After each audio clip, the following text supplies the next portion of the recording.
The detective who got away with murder, the Stephanie Lazarus case. Picture this. You're a homicide detective standing over a crime scene. Blood pools on the living room floor, 3 bullet wounds, signs of a struggle. You examine the evidence, take notes, and walk away knowing exactly who the killer is, because you're looking in the mirror. For 23 years, LAPD Detective Stephanie Lazarus lived this nightmare scenario in reverse. She didn't just investigate crimes, she had committed one. And the most chilling part? She may have actually worked cases connected to her own victim's murder. This is the story of how a police officer used her badge as the perfect cover for murder, and how advances in DNA technology finally brought down one of the most calculating killers to ever wear a uniform. A killer who hid in plain sight for over 2 decades, investigating the very type of crime she herself had committed. Before we dive into this incredible case, I want to ask you something. Stories like Sherri Rasmussen's need to be told. They need to be remembered. If you're passionate about seeking justice for victims and understanding how these cases get solved, please hit that like button right now and subscribe to our channel. Your support helps us continue sharing these important stories and honoring the memory of victims like Sherri. It truly means everything. Background, context. Our story begins in the mid-1980s in Los Angeles, a city where the police department was already struggling with corruption scandals and public trust issues. It was in this environment that a young, ambitious woman named Stephanie Lazarus was making her mark as a rookie LAPD officer. Lazarus was everything the department wanted to project: intelligent, dedicated, and clean-cut. Born in 1960, she was part of a new generation of officers who were supposed to represent the modern face of law enforcement. But beneath that professional exterior lurked something far more dangerous, an obsession that would ultimately drive her to murder. The object of that obsession was John Retton, a fellow UCLA graduate whom Lazarus had been involved with on and off during college. Retton was an engineer, stable, successful, and apparently oblivious to the depth of Lazarus's feelings for him. What should have been a college romance that naturally faded became something much more sinister in Lazarus's mind. By 1985, Retton had moved on. He was dating someone new, Sherri Rasmussen, a vibrant 29-year-old critical care nursing director at Glendale Adventist Medical Center. Sherri was everything you'd want in a person: caring, professional, beloved by her colleagues and patients. She had found love with John, and they were building a life together. But Stephanie Lazarus wasn't ready to let go. Even as Retton's relationship with Sherri became serious, Lazarus continued to pursue him. She would show up at his workplace. She would call him. And according to testimony that would later emerge, Retton made a critical mistake. He slept with Lazarus even after becoming engaged to Sherri. On November 23, 1985, John Retton and Sherri Rasmussen were married.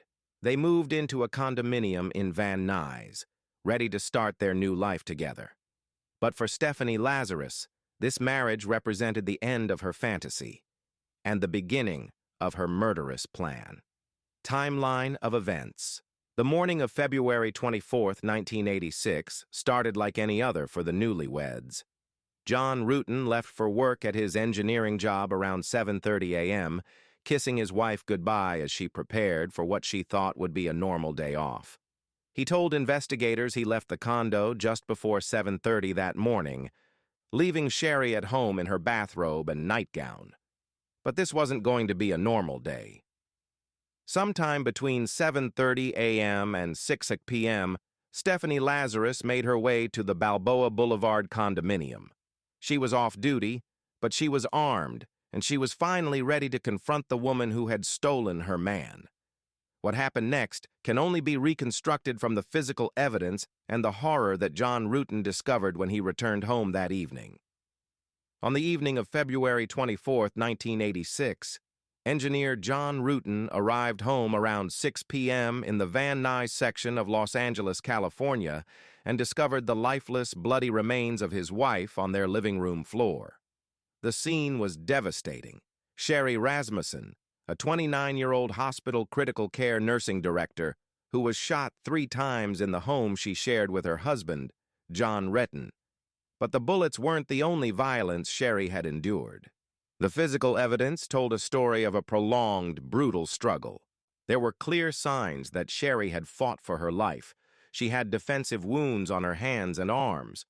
Most significantly, and most damning for her killer, there was a bite mark on Sherri's left forearm, evidence that would prove crucial decades later. The bite mark suggested that at some point during the struggle, Sherri had gotten close enough to her attacker to bite them, leaving behind microscopic traces of DNA that 1986 technology couldn't detect.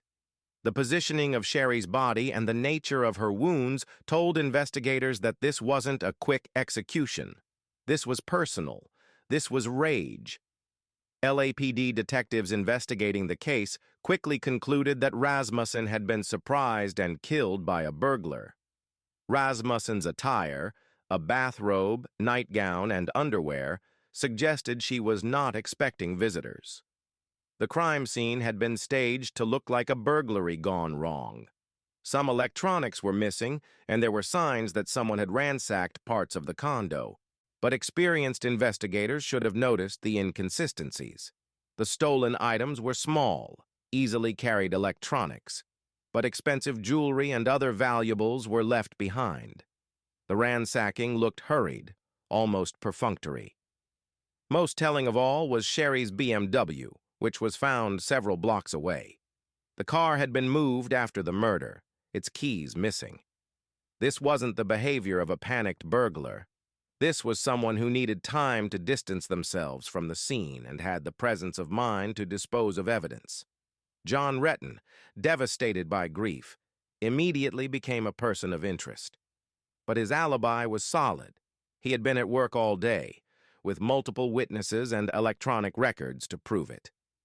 Detectives learned Retton had an alibi for the time of the murder, which authorities believed occurred sometime before 10 a.m. When investigators spoke with John about potential suspects, he mentioned something that should have been a massive red flag. His ex-girlfriend, Stephanie Lazarus, had been bothering them. She was a police officer who had been persistently contacting him, even after his marriage. John told detectives that Lazarus had even confronted Sherri directly at her workplace, warning her to stay away from John. But here's where the story takes its most chilling turn. Stephanie Lazarus wasn't just any police officer. She was LAPD. And in 1986, the idea that a police officer could be a suspect in a murder case was almost unthinkable to many investigators. The blue wall of silence wasn't just about protecting cops who bent the rules. It was about the fundamental assumption that officers were the good guys. Investigation details. For 23 years, Sherri Rasmussen's murder was filed away as an unsolved burglary gone wrong. The case went cold, joining thousands of other files in LAPD's unsolved murder archives. John Retton eventually remarried and moved on with his life, but Sherri's family never gave up hope for justice. The breakthrough came in 2009, and it had nothing to do with brilliant detective work or new witness testimony. It was science that finally caught Stephanie Lazarus, specifically advances in DNA analysis that made it possible to extract usable genetic profiles from microscopic amounts of biological material. When LAPD's cold case unit began re-examining old murders using new DNA technology, Sherri Rasmussen's case came up for review. The bite mark on her arm had preserved a small sample of her attacker's saliva, and in 2009, that sample finally yielded a complete DNA profile. The DNA was run through CODIS, the National Criminal Database, but there was no match. However, investigators had learned something crucial from the original case files. John Retton had specifically mentioned his ex-girlfriend, LAPD officer Stephanie Lazarus, as someone who had been harassing him and his wife. Now, 23 years later, Lazarus was a seasoned detective herself, working robbery-homicide division. The irony was perfect and terrifying. She may have been investigating the same types of crimes she had, committed. But getting a DNA sample from a fellow police officer wasn't going to be easy. LAPD investigators had to be incredibly careful. If Lazarus suspected she was under investigation, her law enforcement training and connections could help her disappear or destroy evidence. The operation they devised was ingenious. Undercover officers collected Lazarus's DNA, and after a match was made against the bite mark evidence, she was arrested. They staged an undercover operation where officers pretended to be conducting a routine property theft investigation, asking Lazarus to meet them at a restaurant to discuss some evidence. During this meeting, investigators collected her DNA from a water cup she drank from. When that sample was compared to the DNA from Sherri's bite mark, it was a perfect match. After 23 years, they had their killer. The arrest was carefully orchestrated.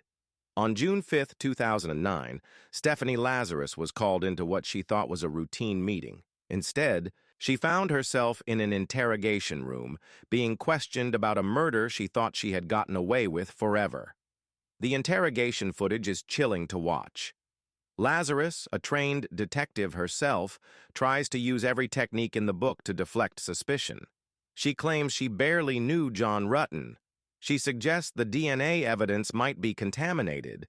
She even tries to invoke her police training, talking about how unreliable witness testimony can be. But the evidence was overwhelming. A covertly taken DNA sample was matched to one from a bite on Rasmussen's body that remained in the files. There was no explaining away a perfect DNA match from a bite mark on the victim's body. Resolution current status. Lazarus was convicted of first-degree murder in 2012 and is serving a sentence of 27 years to life. The trial revealed the full scope of her obsession with John Rutten and her calculated plan to eliminate Sherri Rasmussen. The prosecution successfully argued that this wasn't a crime of passion, but premeditated murder. Lazarus had used her position as a police officer to gain access to the victim and to understand how to stage a crime scene. She knew exactly how to make the murder look like a burglary, and she almost got away with it. Stephanie Lazarus was convicted of murdering Sherri Rasmussen, a 29-year-old hospital critical care nursing director who was shot 3 times in the home she shared with her husband, John Rutten. Lazarus was sentenced to 27 years to life after a jury found her guilty of first-degree murder. But the story doesn't end with her conviction. Lazarus has been eligible for parole, and her cases have remained in the news. She was arrested in 2009 and convicted of first-degree murder 3 years later after having asserted her innocence at trial. Lazarus was found suitable for parole after a hearing in November 2023, but that decision was later reversed. Ex-LAPD detective who hid murder for decades won't be paroled, reversing earlier decision as of October 2024. Stephanie Lazarus, former LAPD detective who shot ex-lover's new wife, has parole denied again as recently as February 2025. The parole hearings have been particularly difficult for Sherri's family, who have had to relive the trauma of her murder repeatedly. They continue to fight to keep Lazarus behind bars, arguing that someone who used their law enforcement position to commit and cover up murder should never be released. John Rutten, now remarried with children, has had to testify at these hearings about the impact of losing Sherri and discovering that someone he once trusted had murdered his wife. The psychological trauma of learning that an ex-girlfriend had killed his wife in a jealous rage is something that will never fully heal. Reflection, impact. The Stephanie Lazarus case represents one of the most disturbing betrayals of public trust in law enforcement history. It raises uncomfortable questions about how many other cases might have been mishandled when police officers themselves were the perpetrators. This case also demonstrates the incredible importance of preserving evidence and the revolutionary impact of DNA technology on cold case investigations. Without that bite mark and the saliva it preserved, Lazarus would likely have taken her secret to the grave. For Sherri Rasmussen's family, the case brings a measure of justice, but it can never bring back the brilliant, caring woman whose life was cut short by jealousy and obsession. Sherri never got to have the children she wanted, never got to grow old with John, never got to fulfill all the promise she showed as a young nurse dedicated to saving lives. The case serves as a reminder that evil can hide behind any uniform, any profession, any respectable facade. It's a testament to the importance of thorough investigations that don't make assumptions based on someone's job or social standing. Cases like Sherri Rasmussen's remind us why it's so important to keep these stories alive and to never stop seeking justice for victims. If this case moved you, if it made you think about the importance of thorough investigations and scientific evidence, please hit that like button and subscribe to our channel. Your engagement helps us reach more people with these stories, helps us honor victims like Sherri, and supports our mission of exploring how justice is served, even when it takes decades. Thank you for watching, and thank you for caring about these cases as much as we do.